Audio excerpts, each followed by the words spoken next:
think Trick of the Tail, we're definitely worried about what came next, and we definitely thought, would it work? So we did what we always do, is we said, let's go in and try a bit of writing, see what happens. I think we had a great deal of fear about how people would see us without Peter. I think we were very confident we could write material that was strong enough. And the problem was obviously, first of all, finding a singer.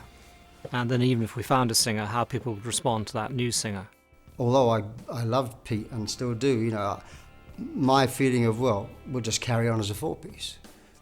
Forget the vocals, we'll just carry on as an instrumental four-piece, which is what I said. There was no slight on him, it was actually meant to be the fact that I thought we could just carry on and still do it. And in fact, in doing it, proved to people that we weren't Pete's band. Well, I think initially what happened was that, we sort of thought at a certain point that Phil could probably sing some of the songs. He'd done obviously done things like More Fool Me and done a lot of backup singing to Pete on various songs prior. So we felt he knew he had a lovely soft voice. So we thought things like Ripples and Madman Moon, things like that would be great for his voice. But we really weren't sure that he was. We never even contemplated that he'd be any right for Squonk or Volcano, these things that required a bit more power. And yes, we did get. We'd obviously recorded the song, and we did get this singer that we liked, and he came in and sang on it. He was our big hope. He'd made it through those audition processes and sort of arrived, but we weren't in a sort of even thinking about keys for singers. I mean, now we just sort of, can you sing this, or do you want us to take it down a bit? And you think about it, but we didn't think about it then. Such was our contempt for the vocals. But so we laid down all the backing tracks and invited this guy in to sing. Squonk was the first one, and it was plainly the wrong key for the guy. So there was no way he was going to sound good. And so then Phil said, let me have a try at it, because I think the rather sort of the crunchy voice that Peter had, that cracks a bit, that side of the voice, Phil hadn't really got or done yet, but he had a go at it, and it sounded good. That was probably the turning point, really.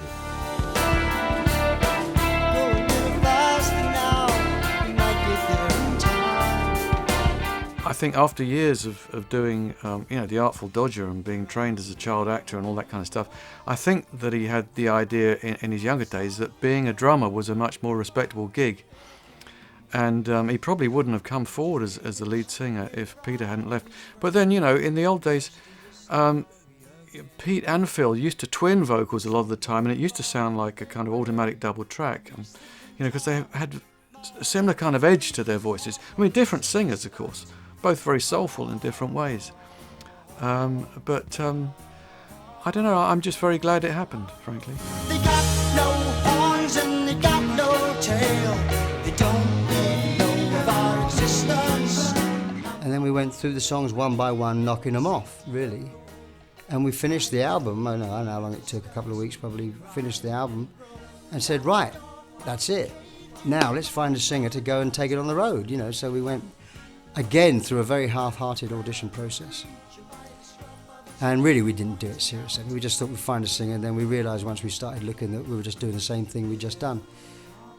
So my first wife, I believe, suggested, why don't you do it?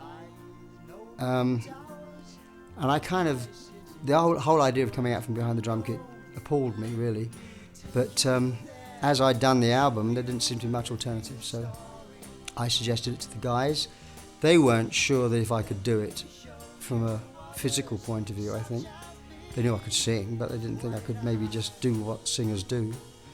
And I didn't know if I'd find a drummer that I wouldn't be looking around and tutting at, I think the fact that we've got Bill Bruford at that point, was an important addition for us. So a drummer that Phil understood, that knew and liked, and felt could do the job. So that kind of whole package sort of happened all in one go like that, really. I think it's pretty rare that a band has got that ability to be able to, as I say, within the ranks, have someone that could just follow on that professionally. It was just a lot of luck involved in it, that we had a singer who was good enough in the band to take over from Peter, and for that reason I think the fans had no trouble, considering Phil as the man. On your left and on your right, crosses are green, the crosses are blue. Your friends didn't make it through. I remember Trick of the Tail, we had a brief. We said, let's try and be a bit more instrumental. Because we thought, some of our strongest passages in the past, without Peter, were instrumental moments. But of course, as always, you have no control and it's a heavily vocal album. Through a crack in Mother Earth, blazing hot, the molten rock spills out over the land. Dance to Volcano was the most started off with, for day one, when Mike, Phil and I were there, because Steve in fact was finishing off his solo album, and we came in the studio and we just started improvising, and what became the first part of Dance to Volcano came out of that. And I was at that moment, I felt, having come in with a little bit of trepidation, thinking, well, what's going to happen, how's it going to be without Pete and all that. We wrote that and I thought, this is great, I'm really excited by this, and I think it set us off in a really good direction.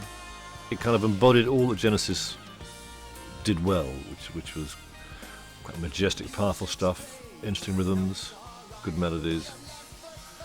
It's like an AR man, don't I? But it's actually, it did. I think Volcano really, the intro had a drama and excitement, and if you'd heard it, you'd kind of go, oh, what's that? That sounds great. That's an important track. I'm not sure the rest of it was always up to scratch, but the intro and the sort of first bit I thought was very strong. I came in perhaps with the most complete songs. Mike came in with sections, and as did Steve, and as it happened, the bits we used to sort of finish them off were my bits. So I ended up being credited on every track on this album, which was sort of like quite funny. But on a song like, for example, Entangled, which was Steve had come in with this really nice sort of guitar bit, and it happened to be in 3/4, and I had this chorus that was sort of hanging around. I hadn't got any home for it, which was in 3/4 as well. So we tried the two together, and it worked really well. And it kind of, what Steve had written really didn't have a chorus. It needed something to kind of lead you to it. So the sort of, if we can help you, we will, that bit. I had this sort of split. I'd originally written on a piano, in fact, and I'd transferred it to guitar, and with the voice then singing what the piano used to play, which is kind of like the way the chords changed, produced quite a nice whole harmony piece, I think, and it makes for, I think Entangle's one of my favourite songs on the album. I think it makes for a very strong combination with a lyric written by Steve, which I think works really well as well.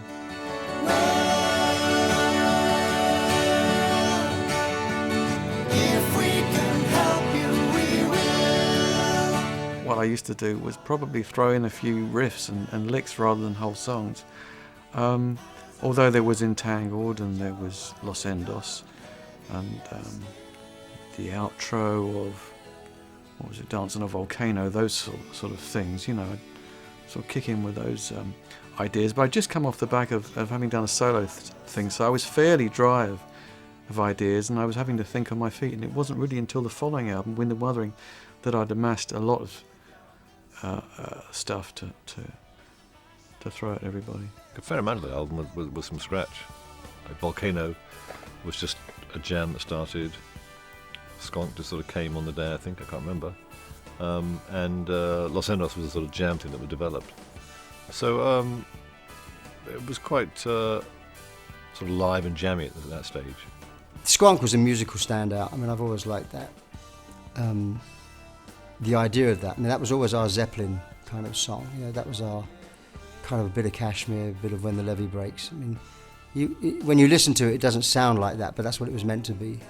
These heavy guitar chords and sort of me with my John Bonham hat on. And so I think that's probably one of the standout tracks. And I remember doing Madison Square Garden, where we used to start off with, and that might have been a slightly later era, but we were still doing Squonk. We were using that as an opener. And I remember going on stage and the whole audience standing up as we kicked in with the first strains of that.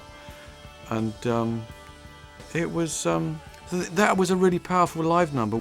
It's a funny thing, really, because at the time we did it, I mean, things like Volcano and Squonk and everything were ones I really liked, but coming back to it, the ones I actually prefer all the soft songs, I think. Mad Bad Moon has always been a big favourite of mine, I suppose, but it was a song I wrote on my own completely. And, I was very pleased with some of the things. I mean, the middle is not played as well as it should be, but the verse parts and everything, it's just nice. The chord sequences, the chord changes and things, I was very pleased with them at the time, because they're sort of like, they're unusual, but then don't necessarily sound too unusual. And I think that's a good thing about a song. I don't want it to sound weird, I just want it to sort of be kind of, and it's very romantic, I suppose. and I think that works very well. Let me think what else. Well, Los Endos, I think it works very well. I mean, it certainly sounded a great live piece. It was great fun to play, and I felt it really rounded off the album well. It was kind of more my baby than anybody else's. I mean, obviously melodically, I'd say then go back down, down, down, down, down, and Tony would sort of make sense of the humming it. And of course, it's become over the years, it's one of the long-lasting songs from that album because it was a great stage song. And then we reprised Squonk at the end of it because that was kind of gave the album a bit of a bookends feel. So that's always been one of my favourite things on the record, Los Endos. I think Los Endos, in a way, is quite a special track, and it's becoming more and more special in my mind as time goes on, actually, because not many bands do a sort of what I call a 7-minute instrumental with a sort of jazzy feel. And we're still playing it.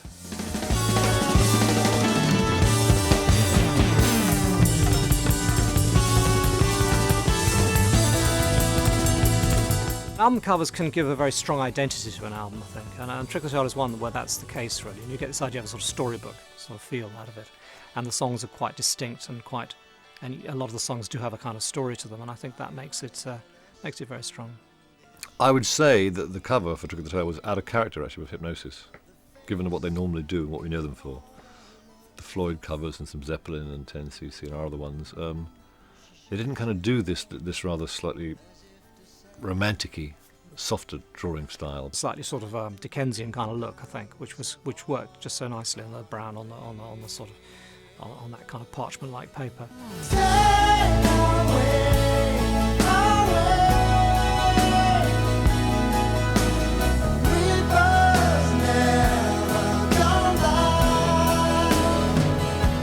When it came out, I think it was a funny thing. There was a certain element of the public who really were quite glad to not have Pete there, because he sort of made it kind of seem so strange, in some ways. But I mean, part of that I really liked. But anyhow, there was a kind of some people who had a bit of trouble with Pete. It was a time to reassess, put it like that. And we're also lucky that at that particular period in time you didn't need a hit single, because obviously there's no hit single on this album. And I think a lot of the existing fans really liked it, and then we got some new fans, and it just seemed to sort of take off, I suppose, really. I mean, I think the previous album having been a double album as well meant that this album had a chance, it was a bit easier for people to take in.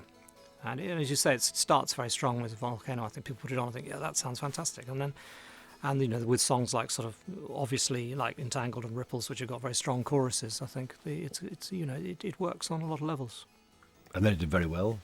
And I think a lot of people had a reappraisal of Genesis too, actually. I think people who hadn't liked us heard a slightly different sound and gave us another chance.